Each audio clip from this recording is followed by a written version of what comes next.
இறையேசுவில் பிரியமான சகோதர சகோதரிகளே, இன்றைய நற்செய்தி வாசகத்தில் ஆண்டவர் இயேசு கிறிஸ்து மத்தேயுவை அழைக்கிறார். அந்த அழைப்பு நமக்கும் ஒரு அழைப்பாக விளங்குகிறது. அக்காலத்தில் வரி தண்டுபவர்கள் பாவியாகவும் ஒதுக்கப்பட்டவர்களாகவும் கருதப்பட்டார்கள்.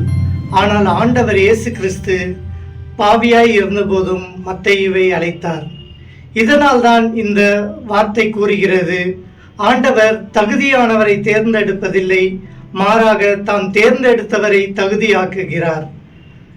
மத்தேயுவை ஆண்டவர் தேர்ந்தெடுத்தார். அவர் பாவியாய் இருந்தபோதும் அவரை தேர்ந்தெடுத்து அவரை முழுமையாக கழுவி தகுதியாக்கினார். இது நம் வாழ்விலும் பொருந்தும். நாம் பாவியாக இருந்தபோதும் ஆண்டவர் இயேசு கிறிஸ்து நம்மை அழைக்கிறார். அவருடைய இரத்தத்தினால் நாம் கழுவப்பட்டு நம்மை தகுதியாக்குகிறார். இரண்டாவதாக, மத்தேயு தனக்கு இருந்த அனைத்தையும் விட்டுவிட்டு இயேசுவின் பின் தொடர்ந்து செல்கிறார்.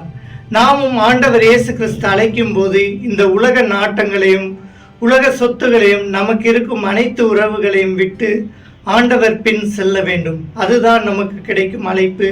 அதுதான் நம் வாழ்வுக்கு சரியான அழைப்பு ஆகும். எனவே ஆண்டவர் வழியை தொடர்வோம். நாமும் விண்ணகத்தில் ஒரு இடம் பிடிப்போம். ஆமீன்.